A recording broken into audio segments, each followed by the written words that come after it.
लोक सभा ने 31 जुलाई को registration of births and deaths तरमीम बिल 2026 को बगैर किसी बहस के सौती वोटिंग के जरिए मंजूर कर लिया। ऐवान की कार्रवाई के दौरान अपोजिशन के एहतजाज और हंगामे के बायस बिल पर कोई तफसीली बहस नहीं हो सकी।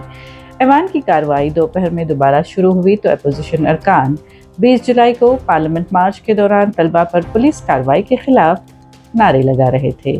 अपोजिशन के अरकान वज़ीर दाखिला अमित शाह की मौजूदगी का मुतालबा करते हुए ऐवान के वसत में पहुंच गए, जिसके बाद बिल को बगैर बहस के मंजूर कर लिया गया। इस सूरत हाल पर रद्द-ए-अमल देते हुए पार्लिमानी उमूर के वज़ीर किरण रिजिजू ने कहा कि हुकूमत इस बिल पर बहस कराना चाहती थी, लेकिन अपोजिशन ने हिस्सा नहीं लिया।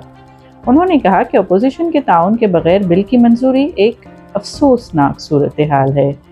तरमीम बिल के तहत पैदाइश और मौत के इंदराज में ताख़ीर से मुतल्लिक़ क़वानीन मज़ीद सख्त कर दिए गए हैं।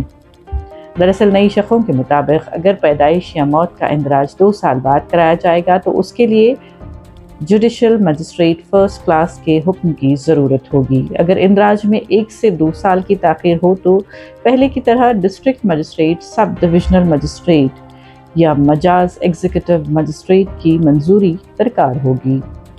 बिल में क़ानूनी इस्तिलाह भी तब्दील की गई हैं, जिनके तहत ज़ाब्ता फ़ौजदारी 1973 की जगह भारतीय नागरिक सुरक्षा संहिता 2023 का हवाला शामिल किया गया है। ये बिल अब मंजूरी के लिए राज्यसभा भेज दिया गया है। मौजूदा पार्लिमानी इजलास के दौरान आगे बढ़ाया गया ये तीसरा बड़ा बिल है।